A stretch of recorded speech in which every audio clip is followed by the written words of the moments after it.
नमस्कार, आप देख रहे हैं कैपिटल टीवी बिहार और मैं हूं आपके साथ सृष्टि मैठानी। बिहार में केंद्रीय मंत्री पशुपतिनाथ की मीडिया से बातचीत के दौरान पुराने घाव हरे हो गए हैं। जहां चिराग पासवान का सवाल आते ही चाचा भड़क गए।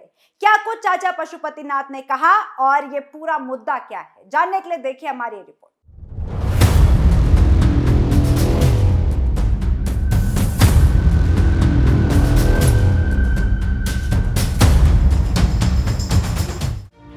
सवाल और चाचा भड़क गए। पार्टी से अलग होने के बाद से पार्टी के नेताओं की राहें भी जुदा हो गई, पर कुछ ऐसे अनसुलझे मसले हैं जो राजनीतिक और पर्सनल की ग्रे लाइन में दाखिल हो चुके हैं। दरअसल केंद्रीय मंत्री पशुपति पारस ने रविवार को मोकामा में मीडिया से बातचीत की। इस दौरान चाचा से जब चिराग पासवान को लेकर सवाल किए गए तो चाचा भड़क उठे। सिर्फ एक सवाल ने मानो पशुपति पारस की छाती पर गर्म मूंग तल दिया, जिसके बाद पशुपति पारस ने ऊंची आवाज में कहा कि चिराग पासवान की बात यहाँ नहीं करो।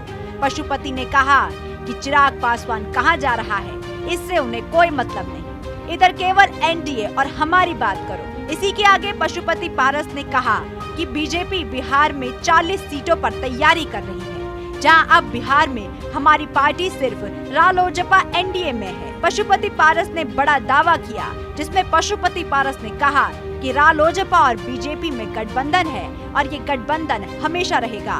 लेकिन अगर बात की जाए भतीजे का नाम सुनकर चाचा की बौखलाहट की, चाचा की तिलमिलाहट की, तो वो बीजेपी के साथ बड़े ऐलान करने से भी नहीं छिपी। पशुपति पारस खुद को लाख रोके पर अंदर का गुस्सा छिपाए नहीं छिपा। जब चिराग पासवान को लेकर एक सवाल पर पशुपति पारस की तरफ से हैरतकुन जवाब आया। जब पशुपति पारस का रिएक्शन आया, कौन भतीजा, पशुपति का दुख छलका। जहाँ चाचा आगे बोले कि आप लोग नहीं जानते, वे मेरा भतीजा नहीं है। उसने पहले ही कह दिया था कि हम दोनों का खून अलग है, तो फिर वे मेरा भतीजा कैसे हुआ। वहीं विपक्षी एकता पर केंद्रीय मंत्री ने कहा कि प्रधानमंत्री नरेंद्र मोदी बाघ है और विपक्ष में कभी एकता नहीं हो सकती।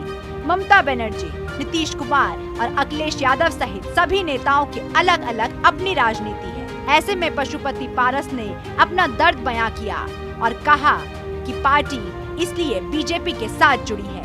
इसी कवायद में केंद्रीय मंत्री पशुपति पारस ने नरेंद्र मोदी की तारीफों में खूब कसीदे पड़े, जहां केंद्रीय मंत्री ने दावा किया कि नरेंद्र मोदी ही तीसरी बार भी देश के तख्त पर विराजमान होंगे।